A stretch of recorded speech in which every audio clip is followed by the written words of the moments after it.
Seperti yang saya melanjutkan, seperti yang Venida katakan bahwa kedewasaan itu tuntutannya beda. Yang seharusnya kita bisa memilih dengan cara kita sendiri, dengan pilihan-pilihan kita sendiri, dengan pertimbangan-pertimbangan kita sendiri. Tapi kedewasaan itu ada tuntutannya. Saya ingat, saya lupa Papi ngomong di mana. Papi itu bilang begini, bahwa kalau dunia semakin kamu tidak bergantung pada papa atau mama, kamu akan dianggap semakin dewasa. Tapi kalau terhadap sorga atau hal ilahi, waktu kamu makin bergantung sama papamu di sorga, disitulah kamu semakin dewasa. Ya, dunia semakin kamu tidak bergantung, semakin kamu mandiri, semakin kamu bisa merawat hidupmu sendiri, mengupayakan sendiri, memutuskan sendiri, apapun lah itu, kamu akan dianggap semakin dewasa. Tapi dengan hal yang ilahi atau terhadap Bapa di sorga, semakin kamu bergantung sama dia, semakin apa-apa sama dia, disitulah kamu disebut dewasa. Wow, waktu saya dengar kalimat itu saya merenung. Iya ya. Banyak orang tua menganggap anaknya sudah dewasa waktu anaknya sudah tidak lagi bergantung apapun sama orang tuanya. Tapi Bapa semakin bangga dengan anaknya waktu anaknya itu mungkin terasa dia makin merepotkan bapaknya. Merepotkan dalam artian bergantung sepenuhnya. Mengandalkan dia sepenuhnya. Kedewasaan itu seperti yang saya bilang tadi. Kedewasaan itu ada tuntutannya beda. Kenapa saya bilang seperti itu? Seperti yang Venida bilang bahwa dewasa itu kamu harus berkorban buat orang lain. Bukan hanya untuk dirimu, dan dirimu. Karena sampai kapanpun teman-teman, waktu kita tidak memutuskan untuk berdiri buat hidup orang lain. Waktu kita tidak memutuskan untuk berkorban buat orang lain. Kamu terus memandangi dirimu. Kamu akan semakin menemukan yang kurang. Dan itu gak akan pernah cukup buat hidup. Karena apa? Buatku aja gak cukup. Hidupku aja belum beres. Apa yang harus bisa bagaimana aku bisa hidup buat orang lain. Maksudnya aku bisa berdiri buat orang lain. Aku aja masih belum bisa. Aku aja gak layak. Aku aja gak bisa. Kamu akan menemukan kurang. Kenapa? Ya memang gak bisa. Kalau Tuhan gak tolong. Mari kita buka ayat Alkitab. 1 Yohanes 3 ayat 16. Ini bukan ayat yang mudah. Pertama kali saya dengar ayat ini. Mungkin saya sudah baca berkali-kali. Tapi saya tahu itu pewahyuan itu datang. Waktu Papi menjelaskan ayat ini waktu itu. 1 Yohanes 3 ayat 16 kita akan bacanya bersama-sama. 2, 3. Demikianlah kita ketahui kasih Kristus, yaitu bahwa ia telah menyerahkan nyawanya untuk kita. Jadi kita pun wajib menyerahkan nyawa kita untuk saudara-saudara kita. Teman-teman, ini ayat yang tidak bisa dengan gagah kita sebut. Kenapa? Kalau kita baca dengan terjemahan, dengan secara sepintas. Seperti Tuhan menyerahkan nyawanya buat kita, demikianlah kita harus berbuat, yaitu menyerahkan nyawa kita kepada orang lain. Dalam artian buat orang lain, berdiri buat orang lain. Seperti Tuhan mengasihi hidupmu, demikianlah kamu mengasihi orang lain. Kita mungkin suka sekali dengan, kalau gak ada kata kalimat, angka satunya di depan. Kalau cuma Yohanes 3 ayat 16. Itu akan lebih enak. Kalau disuruh memilih antara dua ayat ini. Milih yang gak ada angka satunya di depan. Cuma Yohanes 3 ayat 16. Karena begitu besar kasih Allah akan dunia ini. Sehingga ia telah mengaruniakan anaknya yang tunggal.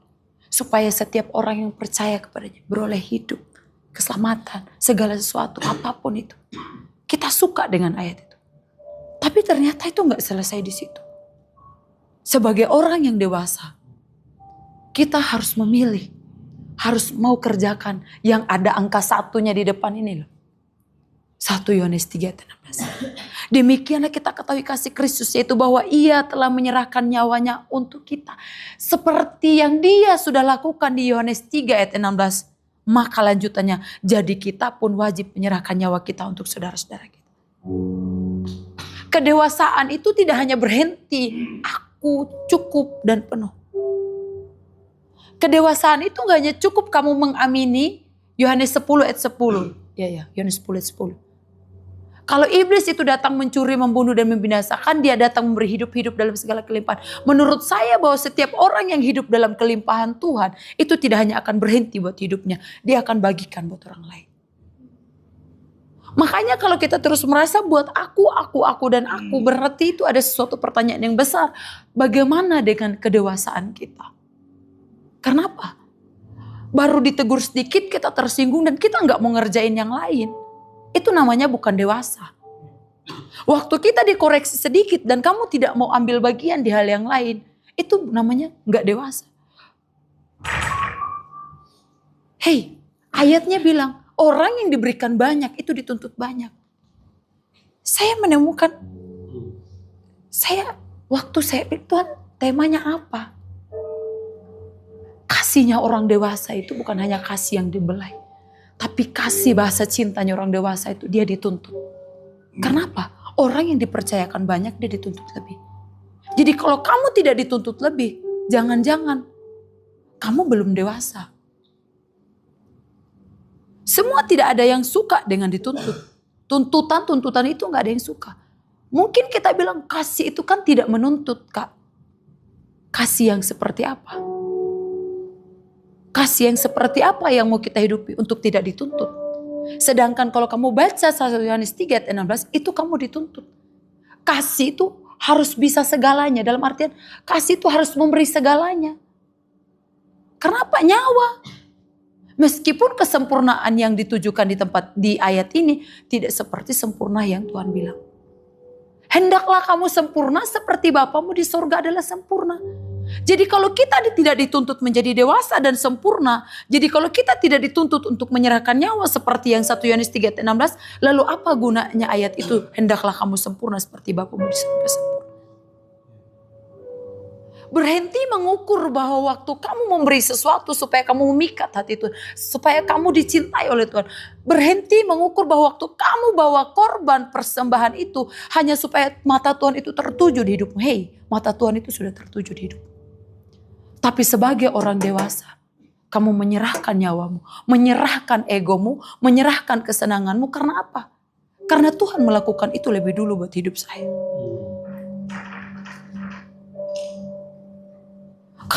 Kalau kita tidak bisa berdiri buat hidup orang lain, jangan-jangan kita belum menyadari bahwa kasih Tuhan yang sempurna di hidup kita itu sudah sempurna, sudah kita menerima dengan utuh. Jangan-jangan pengertian kita masih sedang kali. Jadi sebenarnya waktu kita diberi kepercayaan A, kita terima. Tapi waktu kita diberikan kepercayaan B, kita tidak mengeluh. Kenapa? Karena Tuhan tahu kepribadianmu yang hanya bisa mengerjakan satu. Ada orang-orangnya, dia kalau dikasih satu tugas, lalu kamu dengan waktu yang bersamaan kasih tugas yang lain, dia akan blank. Tapi ada orang yang kamu dikasih 2 tugas, 3 tugas dalam waktu bersamaan dia bisa. Nah kadangkala orang si A ini, dia dikasih tugas yang si B. Dia yang bisanya cuma ngerjain satu, sampai selesai baru dikasih yang lain. Biasanya orang-orang seperti ini, dia akan dikasih 2-3 tugas. Disitulah dia akan menyadari, Tuhan aku gak mampu. Tuhan aku gak bisa. Tuhan tolongi aku. Kenapa? Karena kadang kita ini masih menoleh ke belakang. Dan seorang lain lagi, Lukas 9 ayat 61 sampai 62. Dia bilang begini.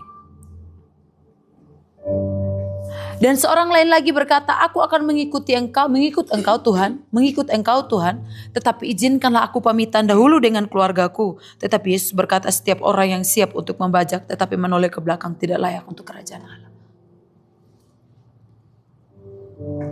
Waktu kamu diberikan sebuah tanggung jawab dan kamu merasa bahwa itu mengganggu zona nyamanku, kamu gak layak untuk kerajaan Allah.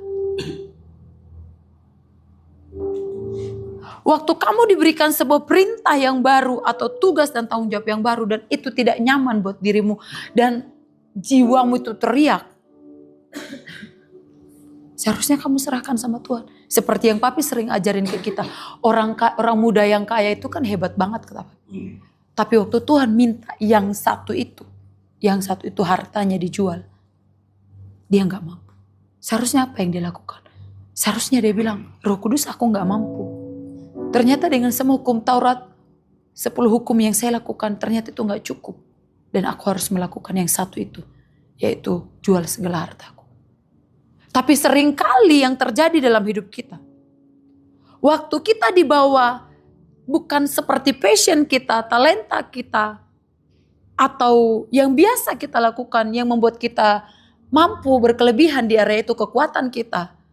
Dan waktu kita diperhadapkan seperti itu, kita berpikir Bapak itu jahat. Mau Bapak di dunia yang kamu curigai, mau pemimpin di dunia yang kamu curigai, atau Tuhan yang kamu curigai. Padahal sebenarnya Tuhan punya mau waktu dia memberikan sesuatu yang di luar batas kemampuan kita. Sebenarnya dia cuma mau supaya kita teriak, Roh Kudus kalau kau gak tolong aku mati. Disitulah dia bekerja. Semua orang kan suka kan, termasuk saya. Suka dengan Allah turut bekerja dalam segala sesuatu untuk mendatangkan kebaikan. Biasanya yang kita umpamakan ayat ini, waktu kamu menghadapi sebuah badai proses dan kamu berpikir Tuhan dengan loncat datang menolong. Tapi kadangkala waktu kita diperhadapkan dengan sebuah tanggung jawab yang mengharuskan kita lari dan teriak sama dia, seringkali kita nggak datang. Sehingga apa yang terjadi? Kita jadi pahit. Sehingga apa yang terjadi? Kita tidak bisa jadi berkat buat orang lain. Waktu Tuhan kasih ayat ini di hatiku dari kemarin, itu nggak enak banget. Kenapa? Nyerahin nyawa itu artinya bahwa kamu mati secara daging seperti Venida bilang. Mati secara ego. Mati dengan zona nyamanmu, hobimu dan lain sebagainya. Itu nggak mudah. Siapa sih yang suka? Papi selalu bilang kalau kamu terbiasa pakai tangan kanan, tiba-tiba kau disuruh sembunyiin tangan kananmu dan kau tangkap sesuatu pakai tangan kiri. Itu nggak bisa, nggak mudah, nggak gampang. Dan ayat ini bukan sesuatu yang mudah. Nyerahin nyawa, berdiri buat orang lain. Jadi kalau teman-teman dikit-dikit kamu dihadapkan sesuatu sama Tuhan atau tanggung jawab dari pemimpin. Aduh, tugasku belum selesai. Tanggung jawabku yang lain belum selesai. Hei, seharusnya kau bisa milah dong. Penting, urgent, mendesak. Prioritas. Kalau yang itu saja kamu gak bisa bedain. Gak bisa kita nyerahin nyawa. Gak bisa kita mau mati buat orang lain. Kamu baru dikasih 2 tanggung jawab. Antara tanggung jawab dari tempat ini sama tempat ini. Dan kamu gak bisa memilih mana yang kamu putuskan. Dan kamu kadang kala kamu luput dan mengesampingkan sesuatu yang lebih berharga. Susah. Mari jangan jadi orang yang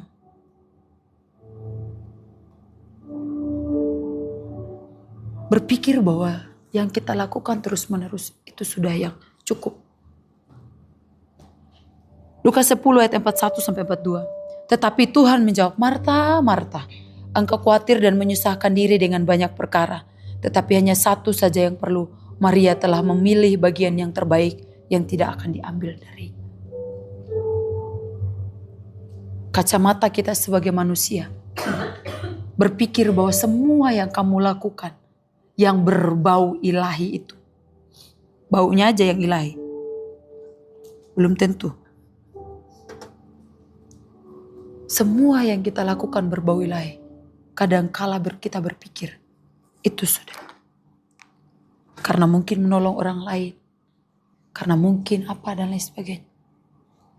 Tapi kadangkala seperti yang Venida bilang tadi. Oh, aku harus ngerjain cepat biar kumpul, aku belum revisi dan lain sebagainya. Tapi kadangkala dia cuma suruh kita duduk diam. Nyembah atau apapun, baca firman. Dan kalau kita tidak terlatih, kita gak akan pernah tahu mana yang prioritas, mana yang sebenarnya yang Tuhan mau di hari itu, di waktu itu. Seperti Marta. Coba lihat, satu orang coba baca Lukas 10 ayat 41. Lukas 10 ayat 40. Coba salah satu. Sedang Marta sibuk sekali melayani. Ia mendekati Yesus dan berkata, Tuhan, tidakkah engkau peduli bahwa saudaraku membiarkan aku melayani seorang diri? Suruhlah dia membantu aku. Tuhan, tidakkah kau peduli bahwa saya hanya bekerja sendiri? Suruhlah saudaraku itu membantuku. Kadangkala kan kita paling sibuk. Kadangkala kita merasa paling produktif dengan semua hal yang kita lakukan. Dengan kegiatan-kegiatan yang kita punya. Dan kita berpikir kitalah ini yang paling berguna buat kerajaan Allah. Kadangkala dengan semua aktivitas rohani yang kita lakukan, kita berpikir kitalah yang paling kudus dan paling dipakai Tuhan daripada yang lain. Padahal kita hanya mengerjakan karena rutinitas. Karena takut dimarahi pemimpin. Karena takut dihukum Tuhan. Kenapa saya bilang seperti itu? Karena itu yang saya lakukan bertahun-tahun sebelumnya. Saya tipe orang yang suka kalau kerjaan satu baru kasih saya yang lain. Tapi dengan semua kepercayaan Tuhan kasih, gak bisa kamu ngerjain satu baru yang lain. Harus bisa main kiri kanan. Dan saya melakukan itu semua. Kenapa? Saya takut dimarahi. Saya takut tidak sempurna. Saya takut dimarahi papi mami. Dan saya takut kalau saya tidak berkenan di hadapan Tuhan. Saya lupa. Mari lakukan sesuatu. Karena kau percaya bahwa kau punya hubungan dengan Tuhan. Karena Dia sudah melakukan banyak hal di hidup. Jangan lakukan karena kau takut. Takut dihukum. Coba tanyain banyak orang. Setiap pagi dia akan mengharuskan dirinya berdoa. Mau doanya sekedar sambil lalu, sambil ngantuk. Karena apa? Karena dia takut hari itu dia kecelakaan kalau dia gak berdoa pagi. Banyak orang yang saya temui. Dia bilang begini, aku akan berdoa pagi. Karena aku gak mau hari itu aku terjadi apa-apa. Bukan karena dia punya hubungan dengan Tuhan. Dan jangan sampai kita para pasukan Tuhan. Tidak ada adik-adik yang semester 1. Jangan sampai kita kakak-kakak yang jadi leader. Kita masih ada di tahap seperti itu. Kita saat teduh, kita berdoa, kita ngasih persembahan, menabur, hanya karena takut berkat kita tidak datang, kepercayaan itu tidak lagi datang ke kita, Tuhan tidak lagi berkenan dengan hidup kita, atau apapun.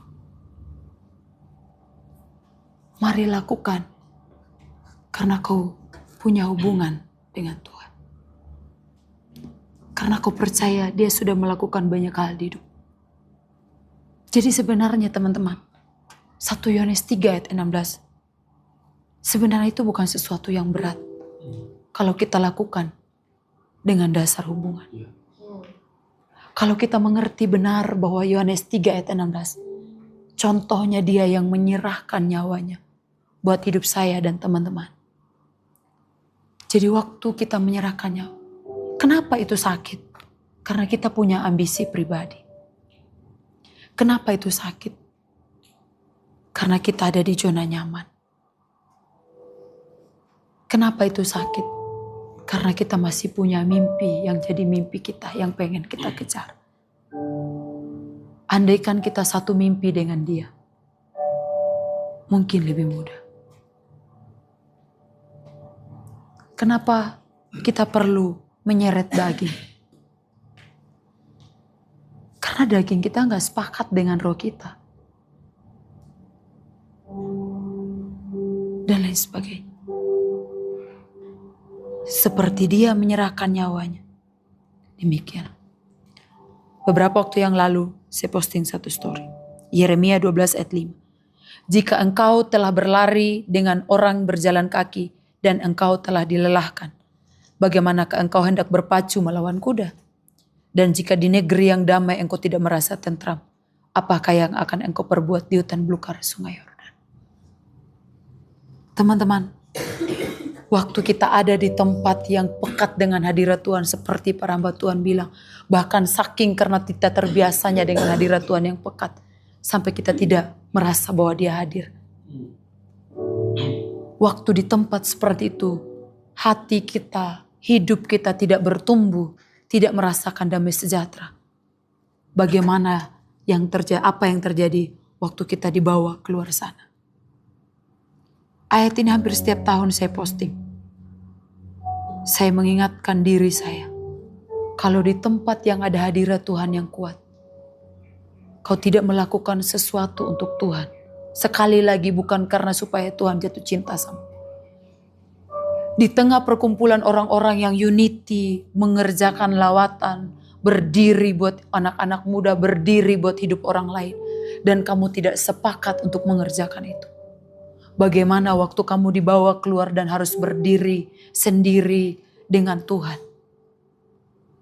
Waktu kita sedang mengerjakan lawatan dan kita tidak punya damai sejahtera. Apa yang terjadi waktu kita dibawa keluar? Waktu kamu harus mengerjakan lawatan sendiri dan tidak ada orang yang menopang. Bagaimana dengan hatimu?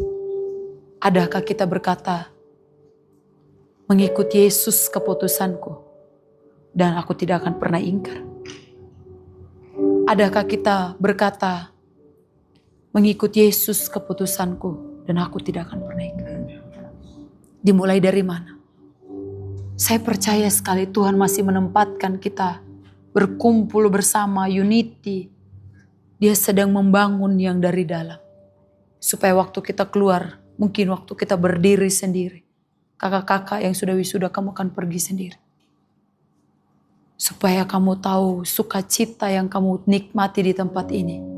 Pertumbuhan, on fire, api yang terus menyala di dalam dirimu. Itu masih akan tetap sama dan lebih lagi waktu kamu ada di luar sana. Tapi kalau di tempat ini kita sudah menjadi lelah waktu kita berlari bersama. Bagaimana waktu kita di luar sana berlari dengan orang-orang dunia yang tidak satu visi dan satu unity dengan kita. Pasti tidak bisa.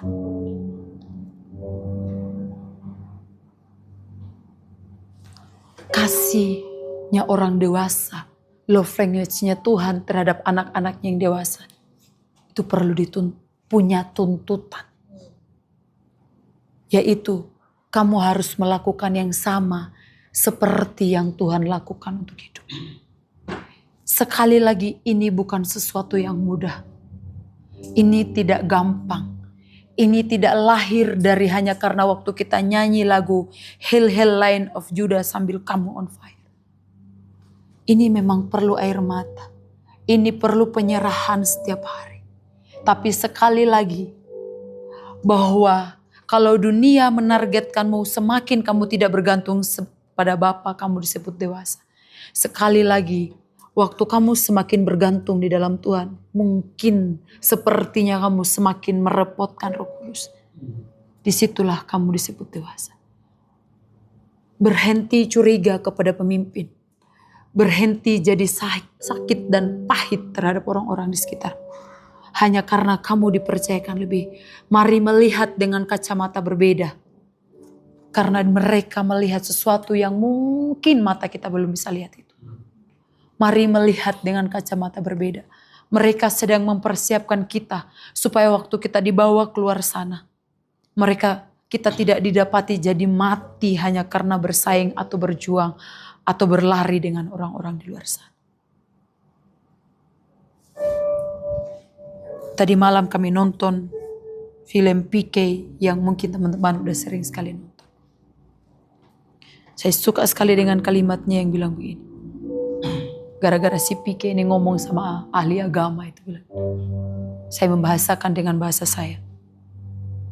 Masa kalau kau punya anak, kalau dia minta sesuatu, kau suruh dia berguling-guling dulu. Kau suruh dia pergi 20.000 kilometer dulu. Padahal bisa kau jawab dia sekarang ya. Jadi teman-teman, kalau nampaknya bapakmu, pemimpinmu, seperti sedang menyusahkan dirimu, percayalah, dia tidak sedang membebanimu. Ada sesuatu yang sedang diasah dari dalam diri kita. Yang mungkin itu ada teriakan-teriakan yang sampai kedengar di luar. Atau mungkin yang ribut di kepala. Karena teman-teman kita gak akan pernah sampai kok kehendak Tuhan yang sempurna. Percayalah gak akan bisa sampai kepada kehendak Tuhan yang sempurna. Urusan pekerjaan, pelayanan, pasangan hidup, pertemanan, berkat. Gak akan pernah sampai ke kehendak Tuhan yang sempurna. Kalau kita gak dimulai dengan kita mati dengan ego dan daging kita. Gak ada orang, saya percaya sekali, tidak ada orang yang akan sampai ke kehendak Tuhan yang sempurna waktu dia tidak berani berkorban, berdiri, berdoa buat hidup orang lain. Pertanyaannya sampai hari ini, waktu kita menangis, menjerit buat jiwa-jiwa, jeritannya masih sama gak dengan dulu waktu pengertian dan pewahyuan kita belum sebanyak ini? Dulu kami punya satu kalimat yang biasa kami ingat. Tuhan, mari kontrakkan air mataku untuk sebuah lawatan. Hari ini air mata kita sedang dikontrakkan untuk lawatan buat jiwa-jiwa. Atau kita sedang mengontrakkan air mata kita menangisi persoalan dan berkat-berkat yang mungkin belum kunjung datang di hidup kita. Apa? Kamu yang tahu jawabannya. Tapi kebenarannya adalah pagi hari ini. Kalau dia sudah menyerahkan nyawanya buat kita. Kalau dia sudah berkorban buat hidup kita. Sekarang bagian kita, mari berdiri buat hidup orang lain. Dengan setiap tanggung jawab dan kepercayaan yang Tuhan kasih di bagian kita masing-masing. Ada yang di kos, ada yang di golden time, ada yang di asrama, ada yang adik-adik yang di sekolah, dan semuanya. Tuhan mengukur dan sekali lagi dia tidak pernah bermaksud jahat. Kalau dia izinkan kamu masuk ke lembah-lembah yang terkelam itu. Ko Hengki bilang dia ada di ujung sana di garis finish yang sedang menyemangatimu. Yo kamu bisa lari. Dia ada. Dan waktu kamu mengerjakan 1 Yohanes 3:16. Dia tidak melepasmu sendirian. Saya ingat kemarin saya ngobrol sama Krisya. Waktu dia terjemahin, siapa sih? Rachel. Itu ya, Rachel. Di depan.